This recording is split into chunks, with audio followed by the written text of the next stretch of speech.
palli hoida, et praegu liiga palju palli antud duellidesse. Rosa mängib tahapoole, Enar Jääger, oleme 0-1 Tadžikistani vastu kaotusseisus. Jääger, äärevahetus, Kallaste läheb õhku. Jätkata ei suuda, Lutsult on võimalus. Siim Luts! Ja tuleb see, mida me nii väga ootasime, 1-1. Aga veel tahaks.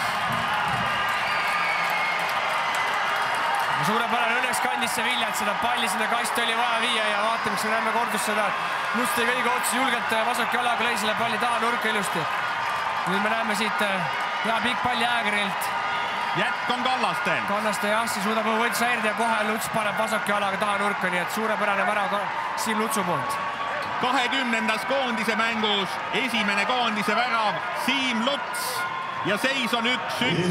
Tunne on juba natukene meeldivam, aga nagu öeldud, lisatahaks. No kindlasti me tulime seda mängu võitma. Nii et saab olema näha, kuidas see lõpp meil nüüd kulgema hakkab, aga õnneks veel nüüd mingid minutid on ja vaatame, palju veel juurde meile pannakse. Ja Remo Hunt saab ääre pealt minna. Aga